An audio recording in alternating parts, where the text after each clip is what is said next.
J'ai envie de me concentrer un petit peu sur l'Olympique de Marseille quand même, parce qu'on l'a vu aux déclarations de Mehdi Benatia en fin de match, ça a été une saison absolument éreintante.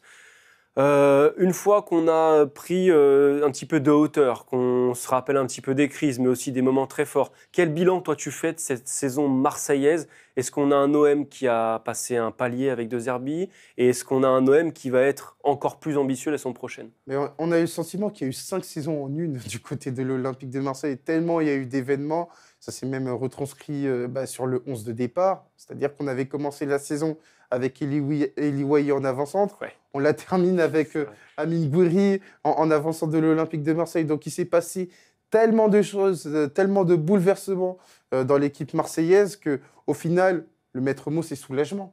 C'est soulagement parce qu'il y avait beaucoup, beaucoup de pression autour de l'Olympique de Marseille sur cette capacité à accrocher la Ligue des Champions. Après un début de saison reset, on est parti d'une feuille blanche avec un nouvel entraîneur, un nouvel effectif, Ouais. un directeur du football qui devait prendre beaucoup plus de place. Et donc au final, il y a eu des hauts, il y a eu des bas et l'Olympique de Marseille termine deuxième. Je pense que cette saison, sur le plan mental, a fait grandir beaucoup de personnes, à commencer par son entraîneur, Roberto De Zerbi. On le savait, tacticien, mais je pense que c'est dans sa gestion des hommes qu'il a beaucoup plus progressé, avec notamment le retiro, avec notamment cette capacité au cours de périodes compliquées de réinverser la tendance, Ouais. que ce soit après Auxerre et que ce soit sur le sprint final où l'Olympique de Marseille, à l'extérieur, était fébrile. Et donc Roberto De Zerbi, par sa capacité justement à agir en tant que meneur d'hommes, il a contribué à cette deuxième place. Comment tu le vois l'été marseillais, notamment sur le marché des transferts? On a un peu l'impression que l'OM, c'est devenu le club dans lequel on a envie de venir en Ligue 1, derrière le PSG évidemment. Alors, ça va être très, très important pour l'Olympique de Marseille, ce mercato, parce que pour moi, il y a deux mots qui doivent être mis en avant, c'est tranquillité et continuité. Ouais. Et ça, c'est quelque chose qui est très important parce que, mine de rien, l'Olympique de Marseille, alors je touche du bois, qui ne démissionne pas.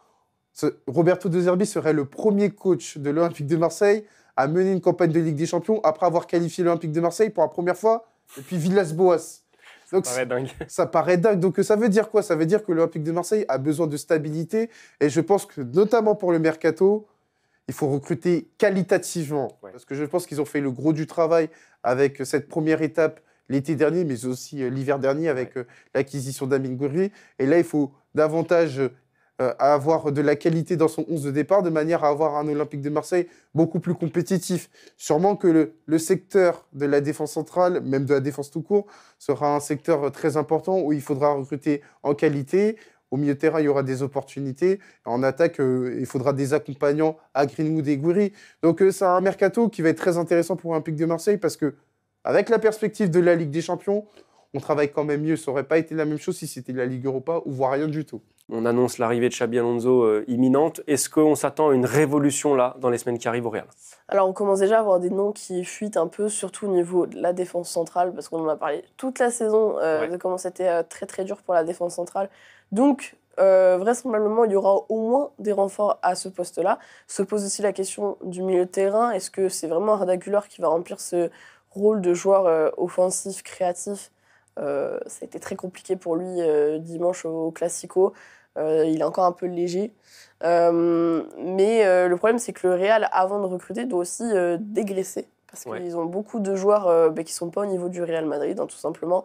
Et d'abord, il va falloir que ces joueurs-là partent avant d'en recruter d'autres. Mais le problème, c'est qu'effectivement, avec cette Coupe du Monde des clubs, en fait, ils vont très très vite enchaîner. Ils ne vont pas forcément avoir le temps de virer tel ou tel joueur, parce qu'en fait, il faut qu'il y ait des joueurs qui soient disponibles pour cette Coupe du Monde des clubs. C'est un peu finalement une compétition qui peut sauver la compétition, la saison du Real Madrid.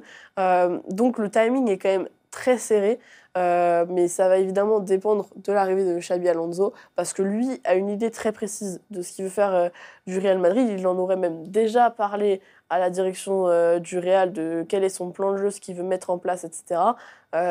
Et il va falloir prendre des joueurs en conséquence.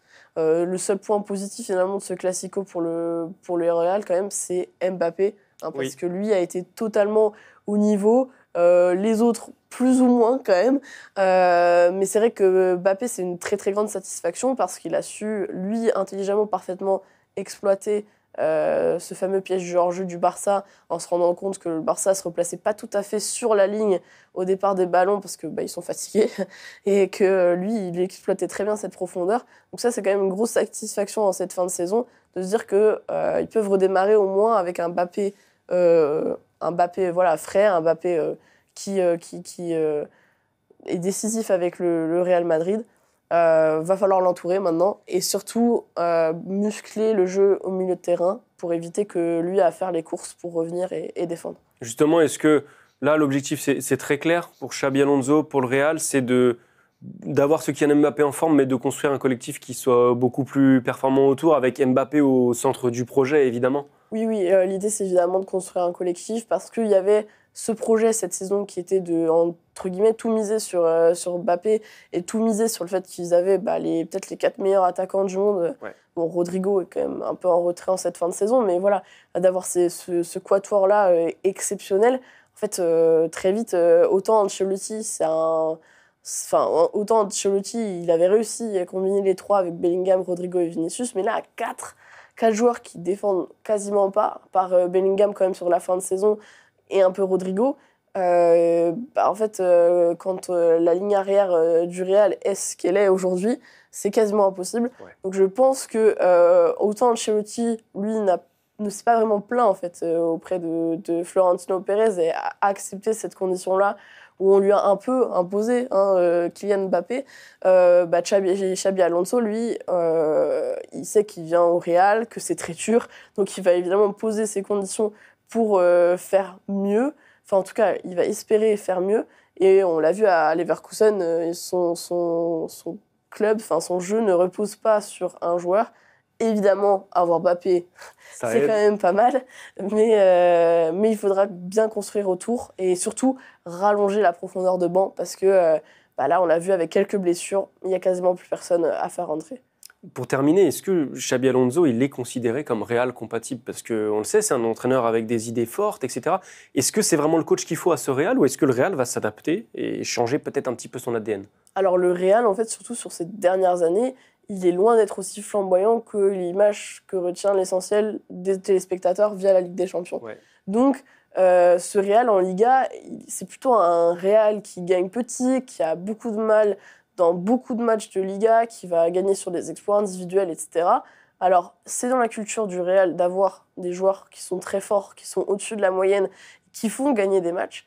Mais c'est quand même aussi de base dans la culture du Real d'avoir un jeu dominant, de plutôt écraser ses adversaires. Et c'est quelque chose qu'on n'a pas du tout sur les dernières saisons du Real Madrid. Donc, côté Real, on est évidemment content que Xabi Alonso arrive parce que lui, son Bayer Leverkusen, c'était un rouleau compresseur. Surtout la saison où il remporte le titre.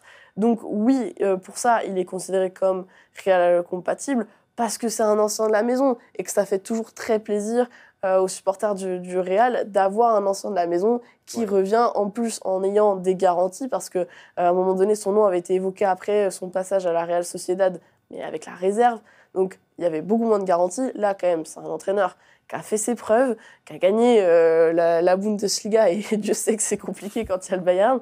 Donc, il y a beaucoup de confiance dans ce nouveau coach. Il y a peut-être moins de confiance sur quel sera le recrutement fait, parce qu'il y a quand même une prise de conscience en cette fin de saison, c'est qu'il y a beaucoup de travail au sein de l'effectif du Real, beaucoup d'ajustements à faire.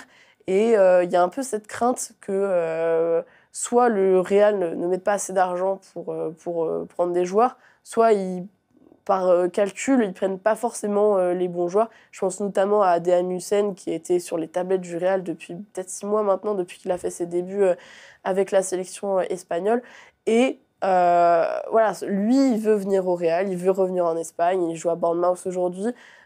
Et pourtant, la situation n'est pas réglée parce qu'en fait, le Real se dit peut-être qu'en allant chercher un autre joueur, il serait moins cher, etc. etc. Et au final, là, les supporters du Real se disent aussi, au bout d'un moment, il va falloir sortir l'échiquier. Et c'est pas grave, sur Dejan Huijsen, il a 19 ans et c'est 60 millions parce que il a un avenir incroyable devant lui. On a besoin de ce genre de joueur au Real. À voir aussi si Xabi Alonso, qui aime bien lancer des jeunes, peut aller prendre dans ces générations qui sont quand même très prometteuses au centre de formation du Real. Je pense notamment au U19 qui était là la saison passée, qui était quand même très costaud. Cette saison aussi, d'ailleurs, ils sont champions d'Espagne aussi. Donc voilà, il y a matière, mais il y a énormément de travail. Et ça va être aussi évidemment une question financière en cette fin de saison, parce que le budget du Real, on en avait déjà parlé, est moindre par rapport à celui prévu en raison de ses concerts annulés au Bernabéu. Poursuivons sur Nottingham Forest parce que c'est quand même l'image du week-end en Angleterre, si ce n'est en Europe, l'image lunaire.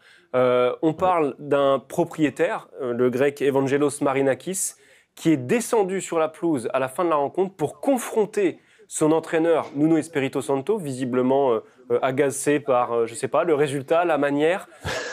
Deux questions, Philippe.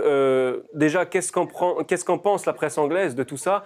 Et puis, qui est Marinakis ? Est-ce que tu peux nous décrire un peu ce personnage qui a quand même l'air un petit peu sulfureux ? Oui, on va dire ça comme ça. On va faire attention à ce que l'on dit parce que nous sommes malgré tout un média et donc soumis à certaines réserves dans notre expression. Les internautes ne s'en privent pas, hein. Fais-moi confiance.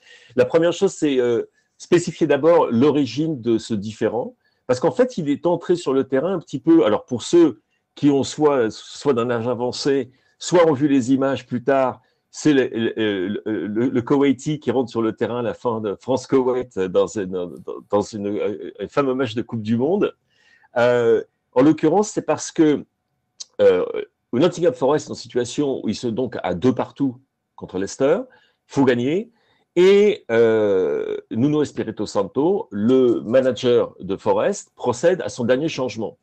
Et ce dernier changement, en l'occurrence, ça peut être Taiwo Awoniyi, le joueur nigérian qui est un petit peu le joker de cette équipe de Forest. Le problème, c'est qu'il rentre sur le terrain et qu'il percute un des montants du but de manière assez violente. Et il est soigné par les physios de Forest et fait signe qu'il peut continuer. Donc, on ne perd pas le changement. Mais malheureusement, ça veut dire qu'ils ont joué à 10 parce qu'en fait, il n'était pas en mesure de jouer du tout. Et donc, du coup, Marinakis, au coup de sifflet final, se propulse sur la pelouse et va engueuler, il n'y a pas d'autre mot, Nuno Espirito Santo, avec les gestes à l'appui. Franchement, une scène, oui, on pourrait faire sans, que M. Marinakis soit frustré ou n'importe quoi, et qu'il le fasse savoir à son manager dans le calme du vestiaire, enfin le calme, ce serait plus tellement le calme, dans le vestiaire tout court ou dans son bureau, ça tout à fait, c'est normal, qu'il le fasse devant le public, comme ça, sur sa pelouse, alors qu'il parle à un entraîneur qui accomplit des miracles avec Nottingham Forest. Nottingham Forest, au début de la saison, c'est un des clubs qu'on donne favori pour la relégation. Aujourd'hui, au pire, ils vont terminer, si jamais ils perdaient tout, ils termineraient au pire en Conference League. Ils vont aller en Europe pour la première fois de leur histoire depuis la saison 95-96, quand ils étaient avec Frank Clark, si je ne m'abuse, ils étaient arrivés en quart de finale de la Coupe de l'UEFA. Depuis, rien. En fait, ils étaient descendus dans les divisions. Nuno Espirito Santo a sauvé le club de la relégation. Ensuite, il vient de l'amener en Europe. Ils ont battu Liverpool chez eux, quand personne ne pouvait, quand c'était pas le Liverpool de fin de saison. Ils ont battu Manchester United 2 fois. On peut continuer comme ça longtemps. Ils ont fait une saison extraordinaire, avec plein de joueurs qui se sont révélés à ce niveau-là. Et de voir ce propriétaire, M. Marinakis, avoir ce comportement-là sur le terrain, c'est totalement scandaleux. Et sur le moment, je peux te dire que la réaction des commentateurs de Sky a été très, très vive. C'était Gary Neville, l'ancien arrière-droit de Manchester United, qui était le consultant. Il est allé très fort. Il en a remis une couche ensuite sur les réseaux sociaux en disant que s'il était à la place de Nuno, il s'en irait du club parce que c'était un tel manque de respect. Alors, Nuno, lui, toujours aussi diplomate, a expliqué que les émotions... D'abord, il a donné la raison exacte de l'intervention de M. Marinakis, et il a expliqué, voilà, on est des passionnés, c'est parce qu'on est des passionnés qu'on fait ce que l'on fait, qu'on est arrivé à faire ce que l'on... etc. Et le discours a été repris par Marinakis après, mais bon, l'effet a été absolument catastrophique. Et comme tu dis, bon, Marinakis n'est pas un enfant de cœur, c'est également le propriétaire de Rio Ave au Portugal et de Olympiakos surtout en Grèce. Il y a eu énormément d'allégations autour de M. Marinakis. Je connais mal les lois sur la matière en France. En Angleterre, je me tairais à ce point-là. Je dirais, je vous conseille d'aller regarder sur le net, voir quelques liens, Il a été lié à des scandales qui qui ont trait à la manipulation de résultats, corruption d'arbitres et des choses beaucoup, beaucoup plus graves. Ouais. Et il a la réputation d'être quelqu'un qui, en effet, est extrêmement volubile et également expressif, et aussi parfois qui a du mal à contrôler ses sentiments parce qu'il a l'habitude que l'on fasse ce qu'il demande que l'on fasse. Voilà. Et je ne crois pas que j'ai besoin d'en rajouter beaucoup là-dessus. Je ne sais pas si la Première Ligue va intervenir ou si jamais ils vont accepter le fait que, tout simplement, il s'agit d'un moment d'échauffement. Mais ce n'est pas la première fois que ça arrive à Marinakis. Nuno Espirito Santo, en tout cas, il sort grandi de l'affaire parce qu'il en est vraiment. Sa réaction a été d'une classe absolue. Ouais. Moi, tout ce que j'espère, tu vois, très honnêtement, tout ce que j'espère pour lui, c'est que il ne va pas devenir l'entraîneur d'un club victime de son succès. Parce que quand tu vois ce qu'il a fait avec des joueurs comme Elanga, comme Gibbs White, comme Chris Wood, comme Matt Sells, dont on se souvient en France, qui fait une saison absolument impeccable, ou du Brésilien Murillo, c'est tous des joueurs qui maintenant sont dans le collimateur des grands clubs, non seulement d'Angleterre, mais de grands clubs européens. Et il va y avoir probablement un raid sur Nottingham Forest à cause du fait qu'ils ne seront sans doute pas en Ligue des Champions. S'ils étaient en Ligue des Champions, je pense que ces joueurs auraient, tu vois, il resterait une saison de plus. Et là, je pense que les offres vont arriver. Tu vois déjà Manchester City qui est dans la file d'attente pour Gibbs White, par exemple. Murillo, à mon avis, ça fait absolument aucun doute que tu vas avoir un grand club, anglais, italien, espagnol, peu importe, qui va se mettre sur les rangs. Donc, bonne chance à Nuno, mais franchement, ce qu'on a vécu ce week-end, on aurait préféré pas le voir. Ce qui est intéressant, c'est que ce week-end, l'Inter s'est imposé sur la pelouse du Torino. Naples, dans le même temps, a lâché 2 points contre le Genoa à domicile. Il y a donc plus qu'1 point de retard pour l'Inter sur le leader napolitain. Parle-nous de tout ça et est-ce que ça change quelque chose, selon toi, dans les semaines à venir pour l'Inter, dans la manière d'aborder les prochains matchs et de gérer l'effectif ? Alors écoute, c'est la question de tous les supporters parisiens depuis que la finale, depuis qu'on sait que la finale sera PSG-Inter, c'est que va faire l'Inter dans les rotations, comment elle va gérer son effectif, parce qu'on sait que Paris, déjà vu d'Italie, champion de France, il n'y a plus que la finale de la Coupe de France, on sait que le PSG, on voit que ça commence à faire tourner très sérieusement. Alors l'Inter, c'est plus difficile parce que, tu l'as dit justement, le Napoli a eu cette contre-performance assez surprenante face à un Genoa de Patrick Vieira qui n'avait plus rien à jouer, 2-2 hier au Maradona. Et forcément, l'Inter qui avait gagné juste avant contre le Torino, alors pour le coup Arthur, en faisant tourner quasiment toute son équipe, parce qu'il y avait eu 9 changements entre l'Inter-Barça de mardi et le Torino-Inter de dimanche.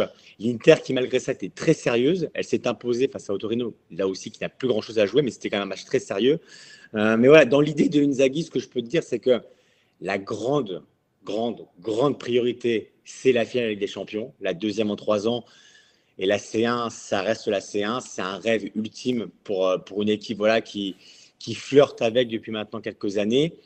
Mais le fait que le Napoli ait freiné face au Genoa juste après la victoire face au Toro, forcément, ça remet un peu les choses en jeu. Alors, de ce que je sais, c'est que Inzaghi veut faire des rotations intelligentes, c'est-à-dire qu'il n'y aura pas 11 changements à chaque fois, il n'y aura pas que les deuxièmes lignes qui vont jouer. Hier, on a vu en deuxième mi-temps, Barella est rentré, Tchalanoglu est rentré. Alors Lautaro n'était pas là, Thuram, lui, s'était chauffé mais n'est pas rentré. Donc, en fait, c'est ici et là, voir les pics de forme, voir les états un peu disparates de physique. Donc, être intelligent, étudier les données physiques par rapport au GPS, à plein de choses. On le sait aujourd'hui, quand même, les staffs sont assez élaborés là-dessus. Donc, être intelligent et pourquoi pas viser le doublé parce que il n'y avait plus que la Ligue des Champions quasiment à jouer. Et là, cette contre-performance de Naples, ça peut laisser encore rêver à un doublé. Donc, l'Inter va jouer évidemment la C1 à fond parce que le 31 mai, c'est la date cochée en rouge à Milan. Mais attention, parce qu'il y a un point d'écart à 2 journées de la fin et du coup, l'Inter, aujourd'hui, elle est au retour quasiment dans la course pour le titre. Donc, 2 journées à jouer, forcément. Il y a un choc qui arrive contre la Lazio, donc l'Inter ne peut pas faire tourner non plus parce que ça va être un gros match le week-end prochain. Mais le fait d'être revenu à un point, forcément, Arthur, ça change un peu la donne dans la course au titre. Et la presse italienne, justement, comment elle analyse ça ? Est-ce qu'elle voit cette course au titre lancée comme un argument pour maintenir l'Inter sous pression, qui va maintenir les joueurs aussi sous pression avant la finale de la Ligue des Champions? Ou est-ce que ça peut être vu comme une distraction? Le mot est fort parce qu'on parle quand même de la Serie A, c'est pas une distraction, mais est-ce que ça peut être perçu comme un cadeau presque empoisonné en fait avant de jouer le PSG? Non, plus dans le sens où l'Inter, du coup, sera maintenu, j'ai envie de te dire, à flot, c'est-à-dire qu'il n'y aura pas de déconcentration, parce que pour le coup, entre le PSG et l'Inter, ça va être deux états totalement différents, à part la finale de Coupe de France Tout à pour fait. Paris. Là, l'Inter va être à fond, donc non, c'est vu Inzaghi hier, si tu veux, parce que l'Inter jouait à Turin, ils ont vu que Naples avait fait match nul dans le bus de retour à Milan, et les premières paroles d'Inzaghi dans le bus, c'était maintenant concentration sur la Serie A, on pense qu'à ça. Et c'est à lui maintenant de gérer tout ça. Mais il y a un Inter-Lazio qui arrive, qui va être un énorme choc forcément, parce que la Lazio joue aussi la qualification Ligue des Champions. Mais non, c'est plus perçu où l'Inter, du coup, va être sur le qui-vive. Pas de distraction, on reste vraiment à bloc. Et voilà, comme je te le disais, en gérant les états de forme de Lautaro qui revenait de blessure, qui avait fait un match énorme contre le Barça. Ouais. Marcus Thuram qui revenait d'un petit coup d'arrêt. Donc voilà, c'est être intelligent sur la rotation, les postes ici et là. Hier, on a vu Nicolas Zalewski qui était un peu dans un poste un peu différent. On a vu un nouveau schéma, parce que c'était un 3-4-3. Donc voilà, Inzaghi, là-dessus, il est assez intelligent. Et voilà, c'est faire ça de manière équilibrée, parce que, mine de rien, au bout, il peut y avoir quand même un doublé Serie A, Ligue des Champions qui serait maintenant quasiment inespéré, parce que le titre, vraiment, à l'Inter, je ne te dis pas qu'on n'y croyait plus, mais les 3 points d'écart à 3 journées de la fin, ça semblait un peu compliqué à rattraper, et la finale de C1 apparaissait vraiment comme le Graal suprême. Aujourd'hui, tu as 1 point à 2 journées de la fin, et qui sait, donc il n'y aura pas l'équipe titulaire ce week-end, mais en tout cas, il y aura on va dire les tauliers qui seront là, avec quelques changements ici là pour gérer une équipe, Arthur, on le rappelle, qui est quasiment l'une des plus vieilles d'Europe, 29 ans de moyenne d'âge. Donc c'est important d'économiser les Mkhitaryan, 36 ans, les Acerbi, 37 ans, les autres joueurs qui aussi sont un peu plus dans la fleur de l'âge et qui ont besoin de souffler, parce que c'est vraiment une saison très intense pour l'Inter.